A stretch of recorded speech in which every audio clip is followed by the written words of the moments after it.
The lady from Uncle. The lady. Hi, today I want to take a look at hacked Google accounts and I want to get real about this. When your Google account is hacked, and I mean truly hacked, that means that somebody hasn't been given access, however unknowingly by you, but has actually physically hacked your Google account, changed your password, used a virus, whatever. If that happens, there is very little that you can do about it. So ensure that it can't happen in the first place.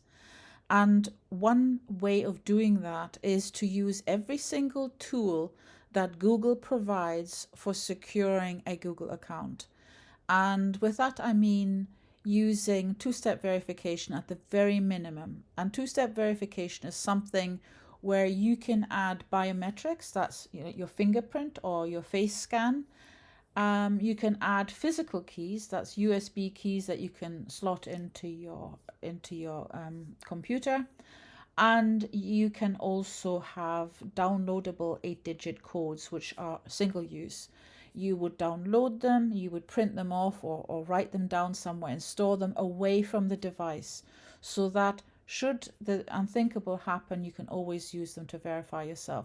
The more difficult you make it for yourself to sign in, the more difficult you make it for hackers to hack your Google account, and the easier you make it for Google to help you recover your Google account. Having said that, recovery for a hacked Google account is entirely DIY, and I'll show you what I mean. This is actually me responding to a user whose Google account is hacked, and basically there is only this. And that is really a very simple self-service tool which you are supposed to be able to use to secure your hacked or compromised Google account. There is actually an AI support assistant, and you can go through that and tell them what it exactly is that you need help with.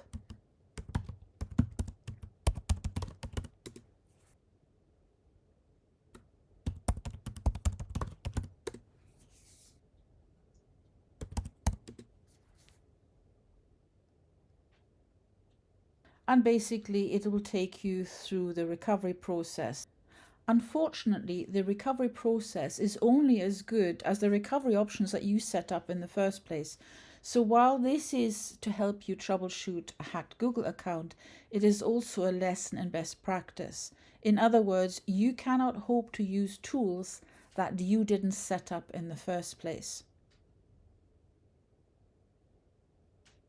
You also need to know that hackers never stand still.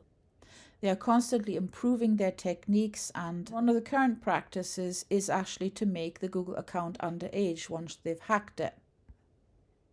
So when that happens, all that you can actually do is try and update your account to meet the age requirements again.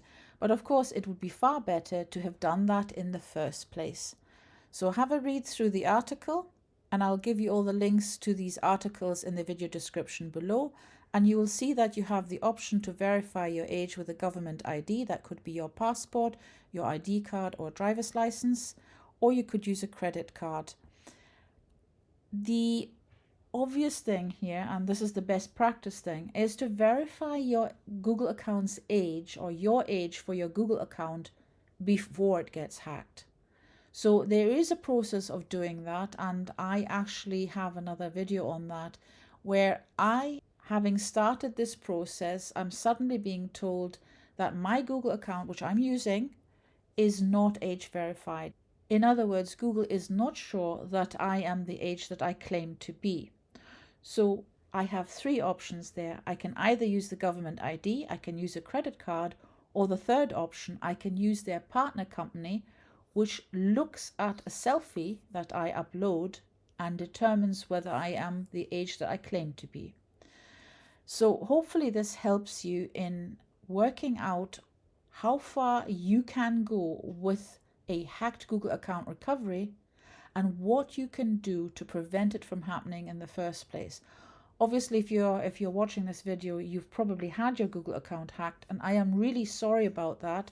But unfortunately, besides using the recovery flow that Google offers, the only other thing I can suggest is that if you have had a YouTube channel with that hacked Google account, you ask Team YouTube over on X, that's the formerly known as Twitter, to give you a hand.